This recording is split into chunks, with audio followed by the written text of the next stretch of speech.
Good day, Minecraftians. Purple Mentat here, bringing you episode 3 of Jadedcat's Agrarian Skies Hardcore Quest Gamepack Let's Play. This gamepack is available on the Feed the Beast launcher.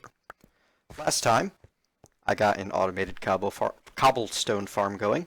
It has generated me 64 stacks between last time and now, and I've gotten a whole bunch of metal ingots from tossing gravel in here and then hammering it down, feeding it through the smeltery. There's a chest full of byproducts waiting for me as well. I've also been farming up a bunch of trees, got myself a barrel full of, well, half full of leaves, and a handful of oak wood. Have basically solved food. One thing that I want to talk about that I did not quite cover yet was the importance of Invar. Invar is made with nickel and iron, and you saw me use a little bit of it to make those terrain smashers over there. The other great thing that Invar does is it makes hammers, it makes armor, it makes pickaxes, and it makes shears, all of which have more durability than their iron equivalents.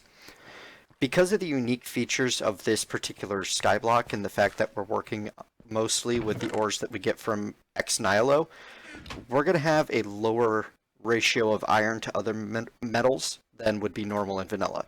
So using that extra 1 nickel ingot to combine with 2 iron ingots and make 3 Invar ingots, and then the fact that you get higher durability off of your Invar shears and Invar hammer than you would off of iron. Also, I think you get slightly more protection out of Invar armor than you would out of iron armor. Means Invar is kind of your go-to metal for the tools and such that you can make out of it, rather than iron. You want to save your iron to make your thermal expansion and Mine Factory Reloaded machines, as well as other mod-based stuff, instead of using it on basic tools. Now, as promised last time, today I'm going to be focusing on building a monster spawning tower.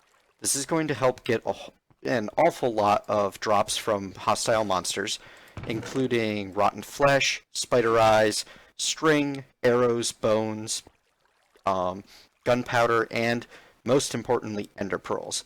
But we've got a use for basically everything that's going to come out of this tower, which you'll see as we go. Before we get into that, though, I want to automate some dirt production. It seems basic, but the bottom line is there's way more leaves here than I want to feed 8 at a time into these barrels manually. That's just not going to work. So the first step along that line, I'm going to go make some item ducts. Item ducts can be most simply made with lead and copper or tin. Oh, lead and copper makes fluid ducts. We're going to need some of those later too, so I'm just going to grab myself, a little bit better than half a stack. But lead and tin makes item ducts, which again, I'm going to grab a little better than half a stack. Just having those on hand will be very, very useful. And because I know I'm going to be using them over time, I'm just going to grab 20 levers right off the bat. Now, the easiest way, in my opinion, to automate the creation of dirt, I'll demonstrate with 1 barrel. Shouldn't have filled those, honestly. Give those some time to empty out, and you'll be able to see even better. I'm going to stick an item duct there. I'm going to use my crescent hammer, which is currently in this chest. Never have the right tools on hand. Set that to output. Grab 2 more item ducts there and there. Oh, good. This dirt's done. I'm going to pick these up.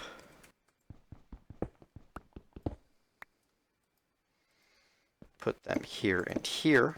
Then I want 3 more item ducts. When I make this go away, it means that it won't try to output there at all. And then I'm going to grab just a simple chest, which I don't have at the moment, so I'll go make one.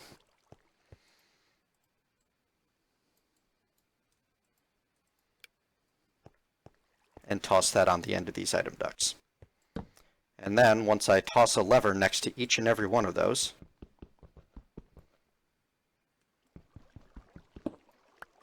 it's a very pretty house, but it's not a very practical house. For example, this is actually a handful of microblocks instead of being 1 single block that I can put a lever on. So I'm going to break that, replace it with some ugly old cobblestone. There. That should now pump out leaves. There we go. Yep, it's going slowly. You can't see things travel through the opaque tubes like this. The leaves will slowly fill up each of the barrels. These default item ducts do not move very fast, but we don't need it to go fast. I just need it to process while I'm not here watching it and manually filling it. And then if I set up more levers here, here, and here to run these, once that's able to be pulled out, the item duct there will suck it right out. So if you watch with me, as that slowly decays, eventually that'll turn into dirt and you'll see it pop out of there. We're going to end up doing the same thing in just a moment with lava, so that I can have a more automatic lava production going on. Any moment now, should turn into dirt and pop right out. Though, to extract the lava instead of item ducts, we're going to be using fluid ducts, and we're going to pump it straight into the smeltery. Oh, and there you go. You saw it finish turning into dirt and then get pulled straight out. And then because this is already pumping away, more leaves automatically fill in.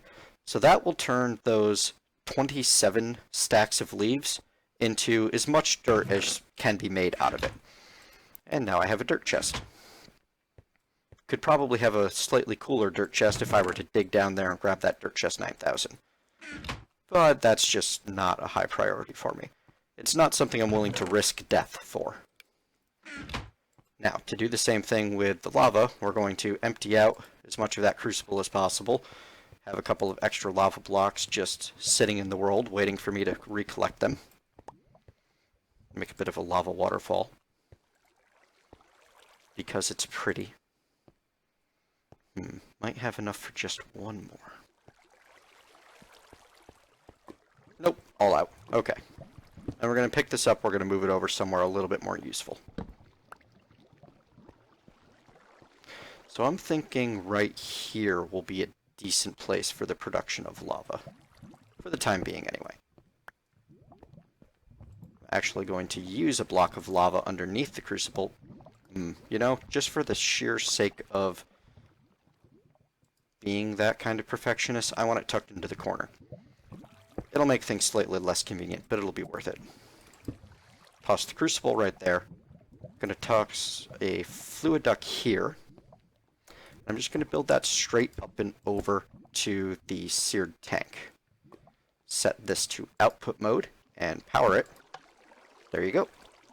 Now, to keep it fed with cobblestone, I'm going to use another just basic chest. There are better ways to do this that are more automatic, so I don't ever have to manually interact with it at all. Again, that'll come later. Output from here, input to there. Put a bunch of cobblestone in here. In fact, let me go get a handful more stacks. Put all of those in.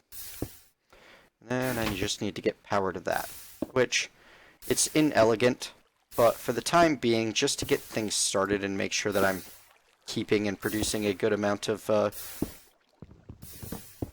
should be able to toss a lever on top, smack it. Yep. And it's slowly filling with cobblestone. And that little item duct system will keep that full of cobblestone, which will output lava into the... Oh, you can already see there's a little bit of lava in the fluid ducts, which is slowly outputting into here. And now, for the first time, you can see exactly how fast a crucible produces lava.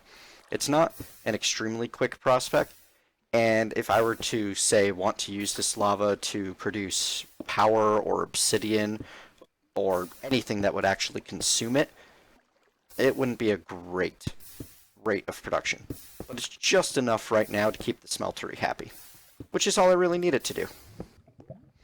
And I can actually toss that lava straight into the crucible, and it will filter into the fluid ducts.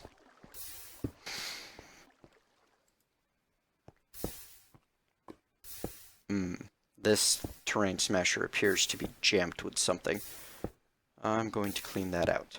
So, terrain smashers have almost a hidden bonus to them. They not only break what's in front of them, they also pick up any dropped blocks and attempt to output them to a nearby inventory. So sometimes you need to set down another output phase. I picked up that extra torch. And now I can, if I'm standing on top of this chest, I should pick it up. Yep. And I got it instead of the smasher. And now it's running again. So you want to be careful breaking anything near the terrain smashers, but they do a pretty good job. So, now, to start work on that monster tower, there's a couple of important things to note about the way spawning monsters works in Minecraft before you get started building any sort of monster tower. Monsters will not spawn if there is a player or a player spawning point within 24 blocks, and that's in kind of a true distance, meaning it counts the diagonals. It's a 24 block sphere. Also, monsters will only move for about 5 seconds after spawning unless a player is within 32 blocks. If there are no players within 32 blocks after those 5 seconds, they will stop moving entirely to save on CPU cycles and protect your precious computing resources. Wow, that waterfall really does not want to go anywhere. Oh well. So, first things first, my spawn point's in there, which is a couple of levels above everything. So I'm going to set up the monster tower over here next to the smeltery. Before I do that, I'm going to create one more chest. Oh, actually I have it right here already. What am I thinking? I'm going to create a place to put the finished product of my smelting. Got a stack of gold, couple stacks, well, stack and a half of iron. Yeah, doing pretty good on that. Also, found 5 more emeralds and 5 more diamonds, so I'll be able to speed up my production of just about everything by making a couple more autonomous activators. Those will definitely come in handy, but right now, I really want to get this monster tower going. So, I'm going to deposit the rest of these resources. I'm going to get myself a rather large collection of cobblestone to start building with.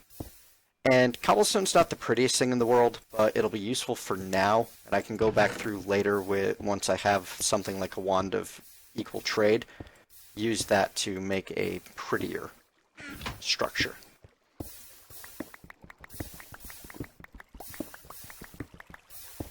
There, that'll be enough for now. I'm also going to need to turn some of these into slabs. So I'm just going to go ahead and fill up my inventory with cobblestone slabs. Let's see. Almost stack, almost stack. There we go. I can do one more almost stack. That'll do for now. Right here seems like a good place to start. So I like to have my monster spawner have a nice large 3x3 area with a 5x5 border around it. So we're going to put it right there. And I'm not building a floor into this at the moment, and that's actually quite intentional, because I'm going to have the monster spawner dropping things. Well, no. I don't want to build down just yet. It's just not a good idea. And it's also completely unnecessary. That is not too thick. I want it too thick. 1, 2, 3, 4, 5 by 1, 2, 3, 4, 5, 6. That'll do.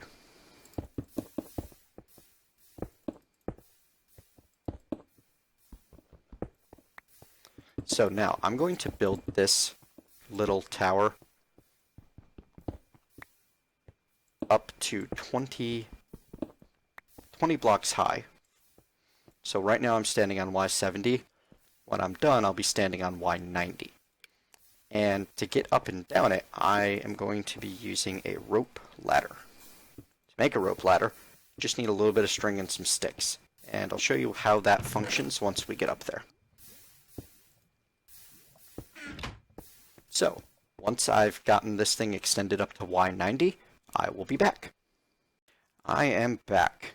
We are up at Y90, far above the base. Do not slip and fall if you're up here.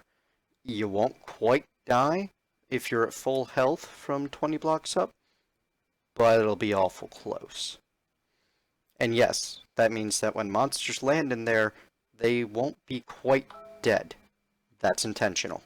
It'll make it useful to expand upon it later with something like an MFR grinder. Now, in the middle of the 3x3, I want that one block right there. I'm going to put the rope ladder right on that block. And the open mods rope ladder extends all the way down whatever wall face you put it on. Similar to a vine, but instant and cheap. Barely uses any sticks and uses just a little bit of string. Far superior to trying to make 20 ladders, because that would use 140 sticks, which is something like 35 planks of wood. It's not an insignificant investment. Now, from here, I'm going to start expanding this out and up to make a mob funnel. This is going to be a gravity-fed system. There will be no water, no pistons, no open mods fans, nothing of the nature. It's going to go 2, 3 blocks in between floors so that there's plenty of room for endermen to spawn. And it is going to be designed in such a way that spiders cannot spawn inside of it. I like to have the 3x3 base because for a gravity-fed system, that basically means it's relying on mob AI to occasionally wander into place, and giving them more holes to fall in is just better. The way that that ends up working out is mobs will treat signs and trapdoors as solid blocks, which means you can put a sign or a trapdoor into that gap, leave say if it's a trapdoor, leave it open, and the mob will walk right into it thinking, oh, I can go here, there's no problem. So I'm going to finish making this 4 high, which will only take a second longer, and then I'll show you how I'm going to start building the next platform and finish it off camera so you don't have to wait through a lot of tedious building. Because all I'm doing up here, it's a little dangerous if my pinky gets tired and slips off the shift key, at which point I'll be certain to hit record so you can hear the truly epic string of curses that will come out of it. But for the most part, I'm not in any real danger. So, now that I've got, this is basically a bit of a collection pit, and now that I've got that extended up 4, just so that endermen can spawn, this is going to be the first real spawning platform, because now we're 24 blocks away from the ground, which means that most of the time, this first spawning platform will be between 24 and 36 blocks up, almost no matter where I run on the little sky block right now. Later on, as the sky block gets bigger, it'll become a little bit less efficient, but later on I should be able to come up with some more efficient ways of spawning the exact mobs that I need. Now I want to go 3 blocks thick for this actual spawning platform. And I want to hit F7 and turn on NEI spawn locations so that I can torch everything, just for the moment. Usually the 4 corners does a pretty good job.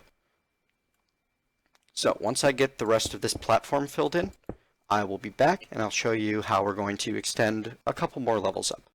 And I'm back. Welcome to the inside of my, for now, mostly completed mob spawning tower. I decided to go ahead and get the rest of it built off camera instead of making you guys sit through some potentially long and boring building process. Now, this is the collection platform down here, like I showed you. Most of the time, monsters won't be spawning here as there just isn't a lot of room. Instead, they'll just be falling down here and then walking off into that little 3x3 area underneath. This is the first spawning platform. I don't want spiders in my system. They don't fit through holes very easily, and they can climb walls, which means they don't work well with a gravity-fed trap. So, to prevent spiders from spawning, I need to make sure there are no 2 by 2 areas of open floor. And the easiest way to do that is to put down slabs every other block. Because this way, there's only ever the one block available to spawn in, which means any attempt that a spider makes to spawn on a monster spawn tick will fail, and they will not spawn. However, it still allows skeletons, creepers, endermen, and zombies to spawn without any trouble whatsoever. And I'm going to head up to the next level. Now, the way each level works, this first spawn platform has holes everywhere that the collection platform does not have ground. Does have ground, and is filled in everywhere that it does not have ground. Up on the next level, the same thing remains true. I've got a one wide channel next to the 3 wide spawning platform, and then I've got a 3 wide kind of interior spawning platform with a hole cut out in the shape of where there's the interior platform is on the first spawning level. And both of these, again, because we're using an odd number of cobblestone blocks. Ooh, careful there. That's the other great thing. If you do happen to accidentally fall, none of these falls inside will damage you, and the final fall won't quite kill you. Makes it safe for building when you derp the way I do. So yes, this prevents spiders from spawning. Now, the other issue is I don't want monsters spawning on top of this thing. So I head out here, and you can see that I've already got an awful lot of cobblestone slabs down. The reason for this is that slabs on their own, if they're in the down position, because if you whack them with your crescent hammer, you can see that they can be either on the top half of the block or the bottom half of the block. In the top half of the block, they work just like a piece of cobblestone or, say, this log here, and they allow the spawn of monsters. But if you only have the 1/2 slab, spawning is prevented. No monster can spawn in that space. So I've covered most of the ceiling here with half slabs, and oh boy have I been going through cobblestone to do this. I've actually had to take a small break and let my barrel refill slightly before I had enough to finish this off. I should have brought more up with me. I don't know if I have quite enough to finish it. 2, 3, oh, just enough. Good. There we go. So I'm going to get the rest of this filled in with half slabs. And then I'm basically going to set up, going to go through, break down all of the little cobble ladders that I have to get up, and then I'm just going to start breaking torches and running. Gonna have to get rid of that ladder along my way too. But before I do that, I think I'll create for myself a little bit of a safer landing area. You can fall into water and not take damage from just about any height. So I'm going to go do that. Set up some water buckets in the bottom. Dig down one here. Thought I was just being paranoid with always making everything double thick. Well, I was, but I also had, plans of needing the space. Go get myself my bucket.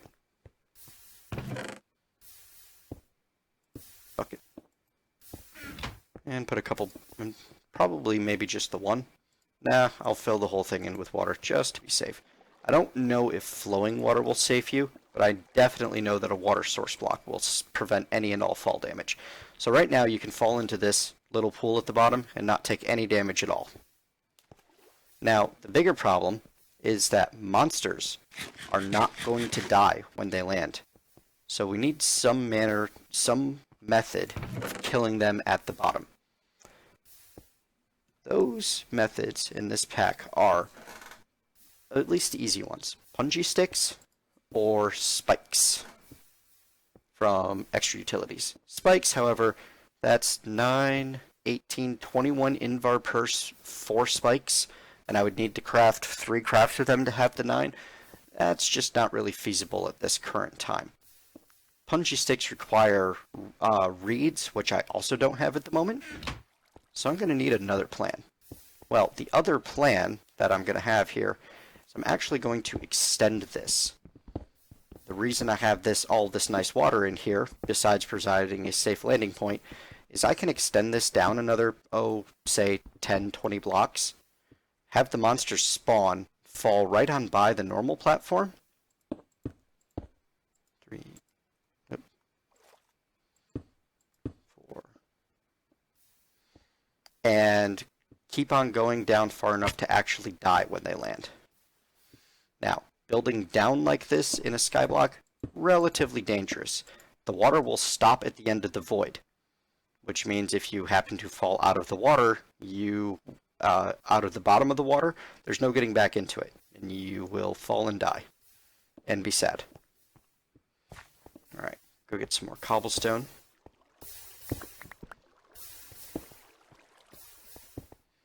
This will also be a nice stepping stone towards having a squid farm down here. But I'm going to bring this down to Y60 as the stopping point. Stick my head just out the side of the water. There we go. Anybody who's done Feed the Beast, the traditional, I think it was 1.2.5 map, or any extensive amount of skyblock at all, will be familiar with this technique and how extraordinarily nerve-wracking it is. This I did not want to just do off camera. It's very high likelihood of sudden instant death syndrome. Curse that sudden instant death syndrome. Now the larger problem, I forgot to bring with me any form of ladder or something to be able to build back up to the main platform. So I'll handle that in just a moment. Got a little bit of a platform here, going all the way around.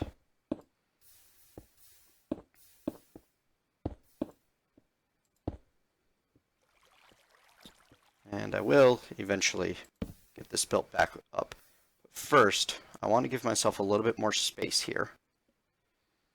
All this flowing water plus recording is giving my computer a little bit of graphical lag, which is terrifying. Alright. That looks like, so I need one more space. I think I'll be able to noob tower up here with some ladder. Got everything on hand that I need to make ladder. That may have been somewhat planned.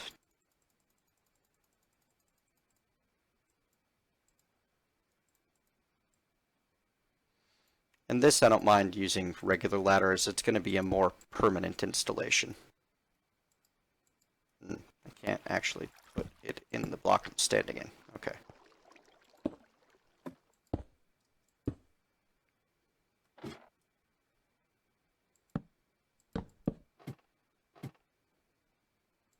Going up a little bit by a little bit.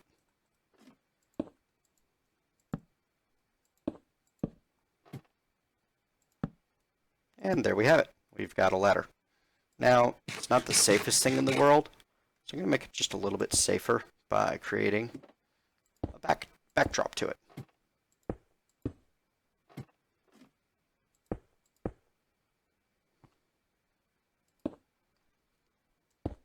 And eventually we'll end up expanding this space down here so that I have a squid farm. I'm going to need the ink sacs when I want to get started on Thaumcraft. And we'll also pretty this up eventually. I'm not a big fan of building with cobble, but it's abundant and easily created, so good starter material.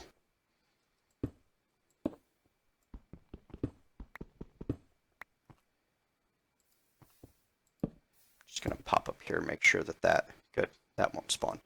Don't want monsters to spawn anywhere except where I tell them to.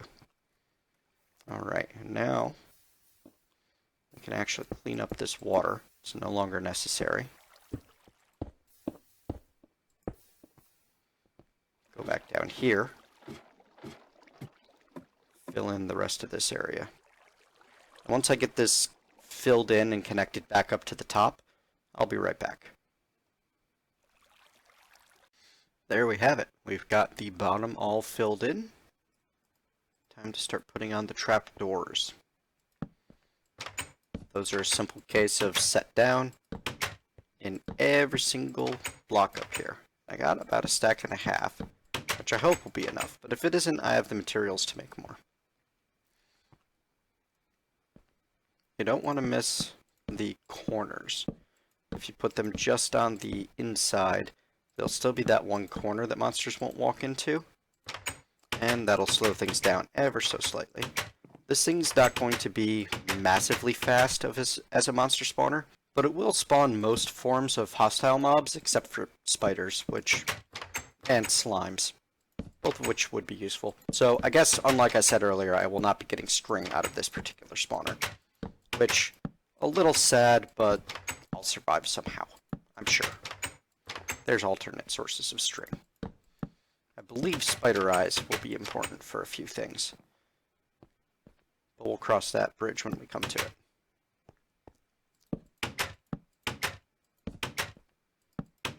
Just getting the last few placed on this level, then I can get down to the next one. Now comes the hazardous portion of the program. So I have to start breaking down the torches. And as you can see, that's creating some spawnable area. Those red X's, as opposed to the green or yellow or whatever color that I can't see properly, X's you've normally seen, those mean that monsters can spawn there at any time, day or night. So this entire level is now ready to spawn Endermen, skeletons, creepers, and zombies. That also means there'll be zombie villagers and brainy zombies or angry zombies or whatever they're called these days from Thaumcraft. But before we can abandon area and keep ourselves safe, we need to get the rest of this trapdoored. The great thing about this particular monster tower build is it can be expanded later on if necessary by creating a little platform about halfway up and adding another layer or two. And that'll speed up drops if you want to AFK and wait for them.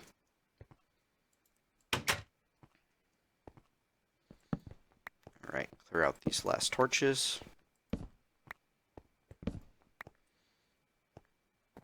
Clear out this bit of cobble.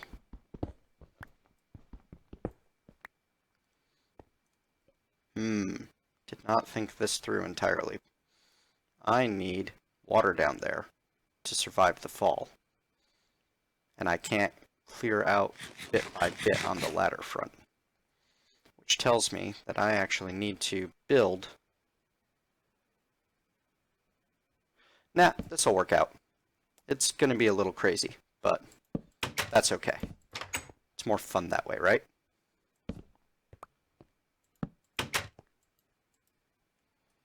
So, I'm gonna kill that rope ladder. Now, the way Minecraft falling damage works, the first 3 blocks that you fall are free, and every block that you fall after that is half of a heart of damage. There are 10 hearts, so I can survive a 20 block fall.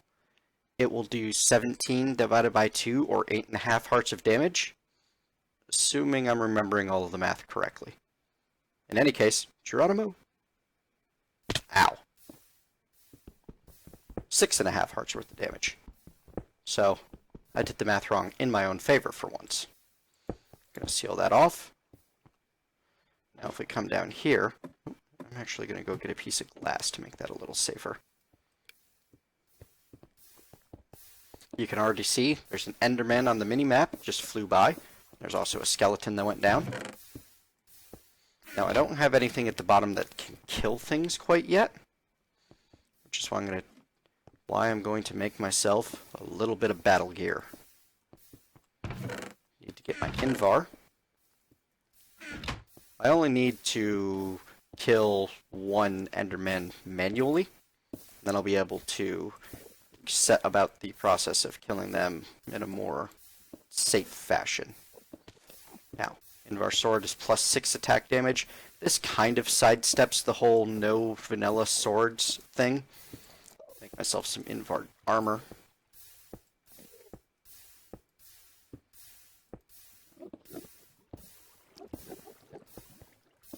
wait for full health.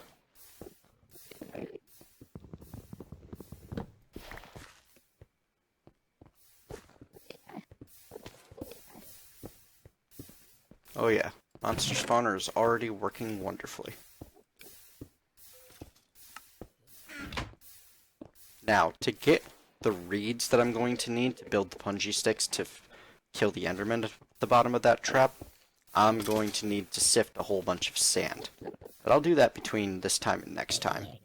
For now, all I want to do is set up anything that'll be able to get most of the drops.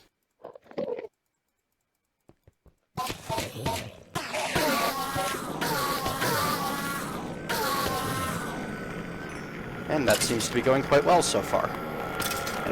Zoom in a bit. Zoom level times 4, just to make absolutely certain there aren't any creepers in there waiting to blow me up. This nice little hole protects me from what enderman show up, and none of the creepers, skeletons, or zombies that fall should be able to do any damage to me. They should all die on impact. It's only endermen that won't. However, at the moment, I'm too far away from the mob tower in general for most of it to be actively moving. Only the levels up to 92 will have active mob movement. So you can see there's an awful lot of mobs spawned up there, but most of them stopped moving while I was down there. Now that I'm back up at Y70, things up to Y104 will be in motion again, which is the entire tower. If I had built one more level, then not quite the whole tower would be in range of that.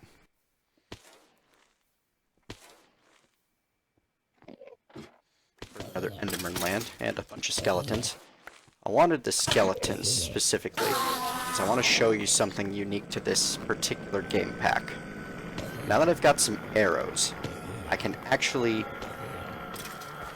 do something really neat. Jadedcat through Mindtweaker added the ability to craft chicken eggs with 9 arrows. So, I can build my first animal farm. It's not much, it'll be a chicken, but that one chicken can start producing eggs for me. And next time, I'll show you how to turn one chicken into an automatically renewable infinite source of eggs. We'll also cover how to deal with creating something that'll kill those endermen at the bottom a little bit more automatically, and we'll start creating power from these ender pearls. Wait, power from pearls? Yep, that's the ultimate plan. Those pearls will also be the key to further automating the ore generation through the use of my favorite, the vacuum hopper. We'll need to produce some obsidian, and we'll need some regular hoppers, which will use a fair bit of iron. And then those ender pearls will make the vacuum hopper. So, thank you very much for joining me. If you've enjoyed your time with me, please like and subscribe. If you have any comments, please leave them below, and I will see you next time.